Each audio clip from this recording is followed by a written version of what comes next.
Hello दोस्तों, कैसे हैं आप। आज की कहानी का नाम है ताला।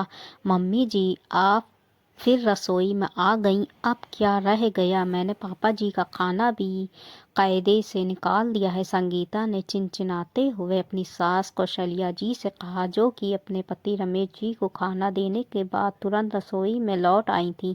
संगीता बेटा, थाली में सलाद नहीं था और तुम तो जानती हो कि तुम्हारे पापा जी को खाने में सलाद बहुत ज़्यादा शौक है। खास कौशल्या जी ने संगीता के गरम गरम शब्दों पर सीलता का जल डालते हुए कहा, मम्मी जी, पापा जी के तो ना नखरे कभी भी ख़त्म होने वाले नहीं। कभी चाय में शक्कर कम है, कभी रोटियां करारी करारी चाहिए, तो कभी दाल लहसुन प्याज से फ्राई करके चाहिए, और खाने में सलाद और चटनी ना हो तो उनका कौल नहीं टूटता। कब्र में पाँव लटका है, फिर भी जुबान पर बिल्कुल भी कंट्रोल नहीं है। संगीता ने चिढ़ते हुए कहा, वो क्या अनाप शनाप बोले जा रही थी। इसका उसको खुद भी होश नहीं था। लेकिन जैसे ही कौशल्या जी ने सुना कि संगीता ने कब्र में पैर लटकाने की बात कही, अब तो कौशल्या जी की सहनशीलता का बांध ही टूट गया। संगीता, अब एक ही शब्द आगे नहीं। जितना हम लोग तुम्हारी जातियों को बर्दाश्त करते उतना ही तो तुम बदतमीजी पर उतरती चली आ जा रही हो। बस अब और नहीं। कौशल्या जी ने गुस्साते हुए कह डाला, अच्छा तो क्या कर लेंगी आप। संगीता अपने स्वभाव अनुसार फिर से बदतमीजी पर उतर आई। वो तो समय बताएगा। इतना कहकर कौशल्या जी अपने हाथ में सलाद की प्लेट लेते हुए रसोई से बाहर निकल आईं। उन्होंने सलाद रमेश जी के आगे रख दिया और सोच में डूब गईं। कौशल्या जी जब इस घर में ब्याह कर आई थी तो उन्होंने महसूस किया कि रमेश जी खाने पीने के बहुत शौकीन हैं, और इधर कौशल्या जी को भी खाने पीने की चीज़ें बनाने का बेहद शौक था। अब तो कौशल्या जी तरह तरह की चीज़ें रमेश जी के लिए अक्सर ही बनाया करती। रमेश जी को खाने के साथ चटनी और सलाद बहुत ही ज़्यादा पसंद था, तो कौशल्या जी पहले से ही सारी तैयारी करके रखती। लेकिन जब से उनके बेटे विनोद की पत्नी संगीता ब्याह कराई, कुछ दिन तो सब कुछ ठीक ठाक रहा, लेकिन धीरे धीरे संगीता ने रसोई पर अपना पूरा अधिकार जमा लिया। अब तो उसको अपनी सास कौशल्या जी का रसोई में आना जाना भी पसंद नहीं आता।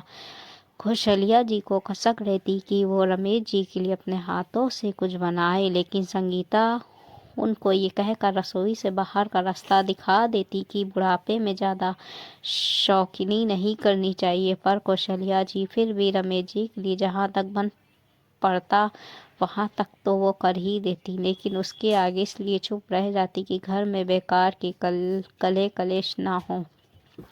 बेटा विनोद भी संगीता के व्यवहार को देख देख कर आहट होता था। वो संगीता को समझाता भी था, लेकिन संगीता के कानों पर जूं तक नहीं रेंगती और वो भी अपनी ही मन मर्जी चलाती रहती।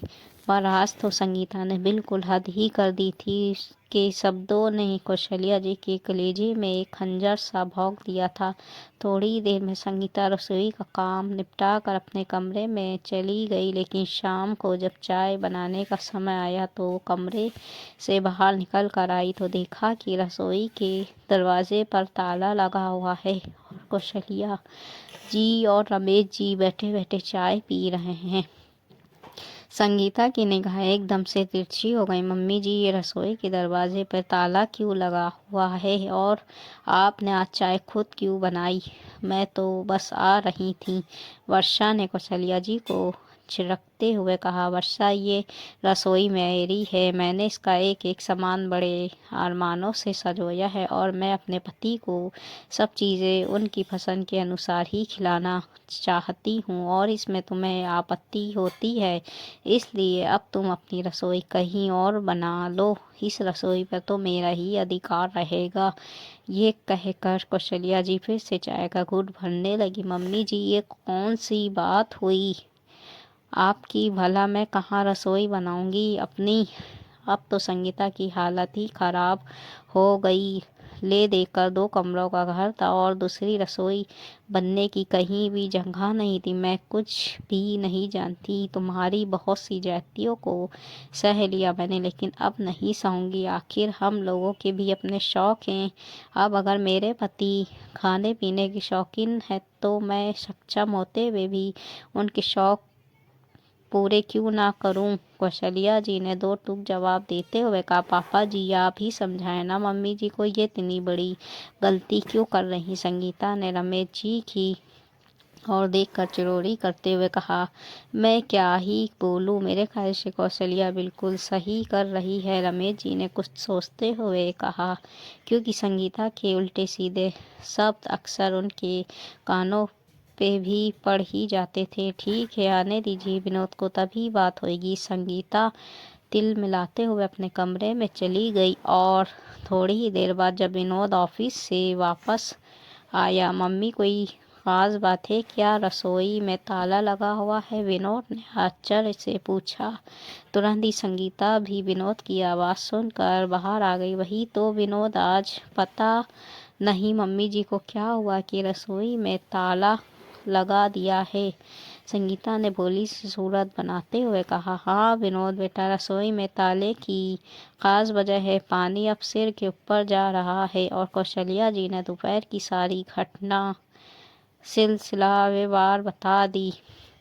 मम्मी बहुत सही किया आपने, मैंने कई बार संगीता को उसके व्यवहार को लेकर समझाया भी कि तुम जब देखो तब मम्मी पापा को उल्टी सीधा बोल देती हो, लेकिन ये सुधरने का नाम ही नहीं लेती थी। अब भुगते ये, मैं अलग रसोई भी नहीं बनवाऊंगा, ये अपने कमरे में ही खाना बनाए। विनोद ने संगीता की ओर देखते हुए कहा। सॉरी मम्मी जी, मुझको माफ़ कर दीजिए, मैंने सचमुच बहुत गलतियाँ की है, लेकिन अब मैं आपसे वादा करती हूँ कि भविष्य में ऐसा फिर कभी नहीं होगा। अब तो सचमुच संगीता के आंसू ही निकलने लगे और उसको अपने व्यवहार पर शर्मिंदगी महसूस होने लगी। वो बोली, अब मैं पापा जी की भी हर ज़रूरत का पूरा ख्याल रखूंगी। कौशल्या सुबह का भूला अगर शाम को घर जाए तो उसे भूला नहीं कहते। इस बार संगीता को माफ़ कर दो, रमेश जी ने कौशल्या जी की ओर देखकर कहा। लेकिन संगीता एक बात कान खोलकर